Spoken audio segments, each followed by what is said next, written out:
भाग्यम फलति सर्वत्र न विद्या न च पौरुषम। क्या आपने भी ये महसूस किया है कि आप मेहनत तो पूरी ईमानदारी के साथ करते हैं, नीयत साफ रखकर, पर जब बात फल प्राप्त करने की होती है, जब बारी आपके भाग्य की आती है, तो जैसे वो आपका साथ ही नहीं देता। जब कोई विशेष अवसर आता है तो ऐसा प्रतीत होता है जैसे आपके भाग्य ने आपका साथ देना ही बंद कर दिया है। क्या आपका दुर्भाग्य इतना जागृत हो गया है? कहीं ऐसा तो नहीं कि आपकी कुंडली का नवम भाव मौन हो गया हो? नवम भाव ये केवल भाग्य का प्रतीक नहीं, ये उस अदृश्य आशीर्वाद का केंद्र है जो आपके अपने पूर्वजों से आपको प्राप्त हुआ है।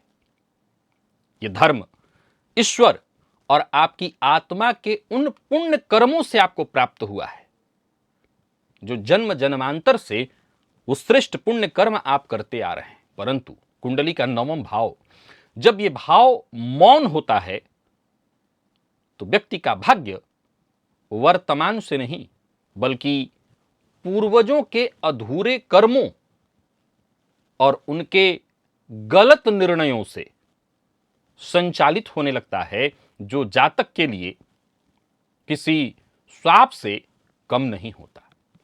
नमस्कार प्रिय दर्शकों, हाजिर हूं मैं आज जन्म कुंडली के नवम भाव से संबंधित एक बेहद अद्भुत चर्चा लेकर। जन्म कुंडली का नवम भाव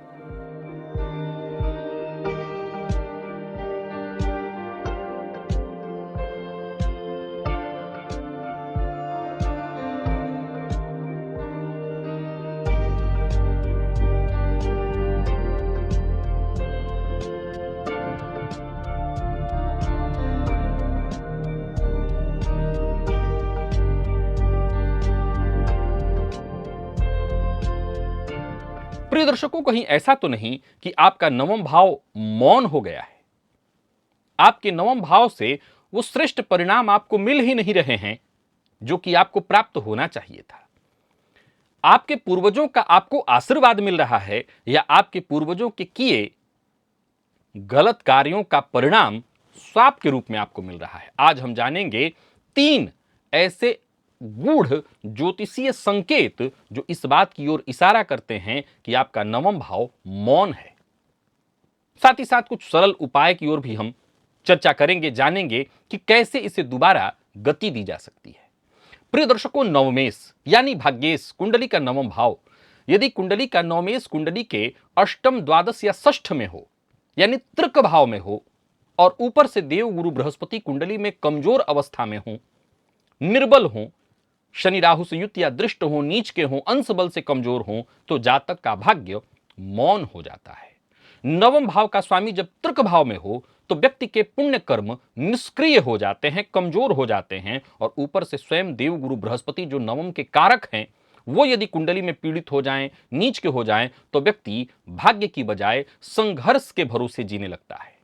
इसमें कहीं कोई दो मत नहीं कि कर्म करना ही सर्वश्रेष्ठ है, कर्म करने से सब कुछ प्राप्त होता है।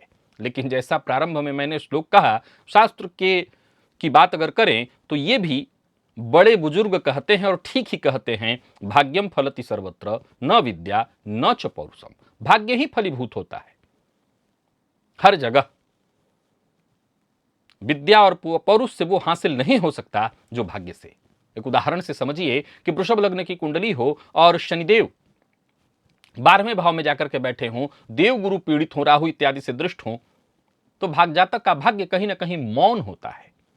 फिर जीवन पर्यंत उसको संघर्ष करना पड़ता है और बाकियों से ज्यादा करना पड़ता है। अब सवाल एक खड़ा हो जाता है कि क्या दिक्कत है कि हमें बाकियों से ज्यादा थोड़ा संघर्ष करना पड़ रहा है? क्या दिक्कत है कि हमें मेहनत थोड़ी ज्यादा करनी पड़ जा रही है?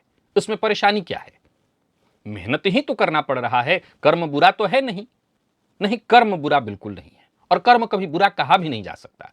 लेकिन कर्म करने के बावजूद जो उपलब्धि मिलनी चाहिए वो न मिल पाए तो ये तो निसंदेह बुरा है, और इसका सीधा सा संबंध आपके मौन भाग्य से है। प्रिय दर्शकों, जन्म कुंडली में चतुर्थ, दशम अथवा लग्न इन भावों पर, चतुर्थ पर, दसम पर अथवा लग्न पर राहु केतु की दृष्टि हो और साथ ही साथ नवमांश में, ध्यान से सुनिए, जन्म कुंडली में लग्न पर, चतुर्थ पर अथवा दसम पर राहु की दृष्टि हो अथवा शनि की दृष्टि हो और ऊपर से नवमांश में नवम भाव पाप मध्यत्व में हो, नवमेश नवमांश में तृक भाव में हो, तो ज्योतिष शास्त्र के मर्मज्ञ कहते हैं कि ये पूर्वजों के दोष के कारण, उनके किए गलत कार्यों के कारण जातक का भाग्य मौन हो जाता है। ऐसी परिस्थिति उत्पन्न हो जाती है जहां जातक का भाग्य उसका साथ ही नहीं देता। चौथा भाव आप जानते हैं माता का, 10वां भाव आपके पिता का और लग्न स्वयं आपकी आत्मा को प्रदर्शित करता है। इन ग्रहों का, इन भावों का या इन भावों पर किसी पापक ग्रह की दृष्टि का पड़ना और ऊपर से नवमांश में भाग्येश का, भाग्य भाव का बलहीन होना इस बात की सूचना देता है कि जातक अपने कुल दोषों के भार को ढो रहा है। जन्म कुंडली में राहु को दसम में मैं सदैव बहुत श्रेष्ठ कहता हूं, लेकिन दसमस्त राहु हो और नवमांश में नवम भाव पीड़ित हो जाए तो समझ लीजिए जातक जो कष्ट झेल रहा है वो अकेले उसका नहीं है, संभवतः ये उसके पूर्वजों की गलती है, जहां उसका भाग्य मौन हो गया है। जिन पूर्वजों से उसको आशीर्वाद मिलना चाहिए था वहां आशीर्वाद नहीं, उनके किए कर्म का फल जातक ढो रहा है। तीसरा सूत्र कहता है कि नवम भाव और नवमेश दोनों ही किसी शुभ ग्रह की दृष्टि से वंचित हों। यह सूत्र सबसे ज्यादा गहराई से समझने की आवश्यकता है कि नवम भाव और नवमेश, इनमें से किसी पर भी, एक पर भी शुभ ग्रह की दृष्टि है तो यह बहुत अच्छी बात है। समझ लीजिए ऊपर वाले से आपको आशीर्वाद प्राप्त है, और नहीं तो बस ये इस बात की सूचना है कि जैसे आशीर्वाद,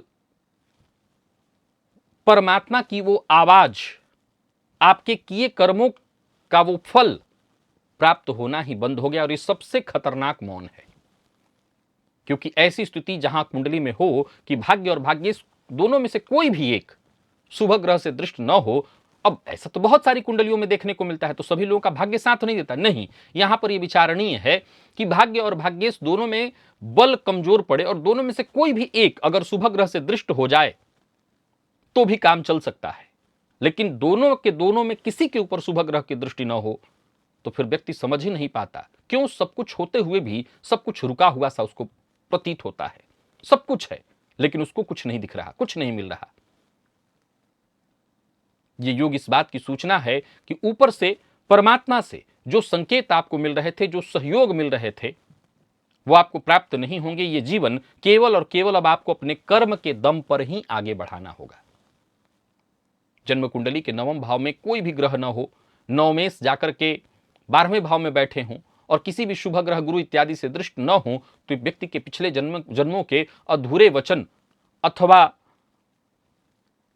उसके द्वारा गुरु ब्राह्मण का अपमान किया जाना इस बात की ओर इशारा करता है कि जातक ने कोई ऐसा बुरा कर्म किया है जिसके चलते इस जन्म में उसको भाग्य का सहयोग तो नहीं, कर्म के भरोसे ही अपना जीवन चलाना पड़ेगा। प्रिय दर्शकों, इनमें से कोई भी यदि ग्रह स्थिति आपकी कुंडली में दिखाई पड़ रही है तो कहीं ना कहीं आपको जीवन पर्यंत संघर्ष से गुजरना पड़ेगा, और यह इस बात की सूचना है कि आपका भाग्य मौन हो गया है। अब सवाल उठता है कि भाग्य बोले, भाग्य जागृत हो, उसके लिए क्या किया जाए। सबसे सरल तरीका तो यही है कि ऐसा जातक गुरु से दीक्षित हो जाए, मंदिर जाए, मंदिर की साफ सफाई करे। ये उपाय मैं सदैव आपको कहा करता हूं। गुरुवार का व्रत करे, गुरुवार की रात्रि को एक चांदी की कटोरी में 3 लौंग आपको लेना है और 1 चम्मच शहद,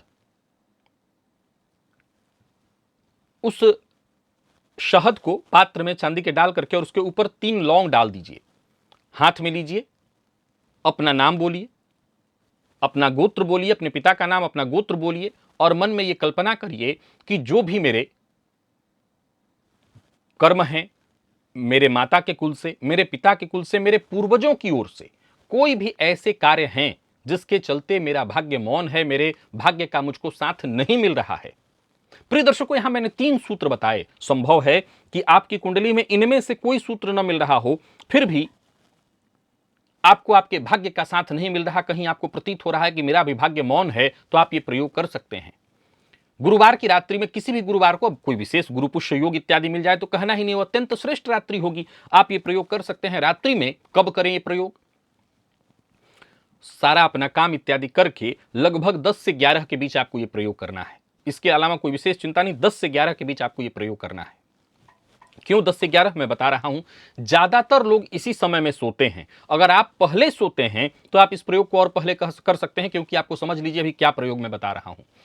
इसके पश्चात हाथ में आपने उस कटोरी को लिया और हाथ बैठ करके कहीं जगह पर किसी, आप चाहें तो बेड पर भी बैठ के ये प्रयोग कर सकते हैं और अपना नाम गोत्र बोल करके मन ही मन ये प्रार्थना आपने की कि जो भी मेरे पूर्वजों के कर्म हैं जिसके कारण मेरा भाग्य मौन हो गया है, मैं उनसे प्रार्थना करता हूं कि मेरे आपके द्वारा जो भी किए गए कर्म हैं उससे, उस बंधन से मुझे मुक्ति मिले। ऐसा प्रार्थना करके उस कटोरी को अपने सिरहाने रख करके, सर के पास रख करके आपको सो जाना चाहिए और प्रातःकाल किसी पीपल वृक्ष की जड़ में जाकर के उसको डाल देना चाहिए। यह प्रयोग अगर 5 गुरुवार, जरूरी नहीं है कि क्रमबद्ध तरीके से 5 गुरुवार हो, लेकिन आप 5 गुरुवार अगर कर दें तो अगर कुंडली में भाग्य किसी भी कारण से आपको आपका मौन दिखाई पड़ रहा है, भाग्य बोल नहीं रहा है, भाग्य जागृत नहीं है, केवल कर्म के भरोसे ही ये जिंदगी चली आ रही, क्योंकि देखिए कर्म के भरोसे जिंदगी चलाई जा सकती है, इसमें कहीं कोई दो मत नहीं कि मैं बहुत ऐसे कर्मठों को जानता हूं जो कर्म के भरोसे अपनी जिंदगी चला रहे हैं, लेकिन उनसे जाकर के पूछिए, उनसे बेहतर कोई नहीं है बता सकता कि वो 100 कर रहे हैं, अपना 100% दे रहे हैं और हासिल उनको 30 और 40 ही हो रहा है, जबकि वहीं उनके आसपास खड़े लोग दिखाई पड़ जा रहे हैं जो कर तो 30-40 ही रहे हैं लेकिन 100 से ऊपर पा रहे हैं। उनका भाग्य बोल रहा है, उनका भाग्य जागृत है। तो आप ये प्रयोग करके अपने मौन भाग्य को जागृत कर सकते हैं। और ये बात सदैव ध्यान रखिए कि जिनकी कुंडली में भी नवम भाव किसी भी तरह से पीड़ित है, उनको सदैव गुरुवार का व्रत करना और मंदिर में जाना, अपने इष्ट देवता के मंदिर में जाना, मंदिर की साफ सफाई करना, ये प्रयोग करते रहना चाहिए। ऐसा करने से आपका नवम भाव जागृत हो जाता है। आशा करता हूं आज का ये वीडियो, ये विषय आपके काम आएगा। क्या आपकी कुंडली में किसी भी तरह से आपका नवम भाव पीड़ित है? क्या आपको भी लगता है आपका भाग्य मौन है? तो कमेंट में बताइएगा। मुझे इजाजत दीजिए, पुनः मुलाकात होगी। तब तक के लिए नमस्कार।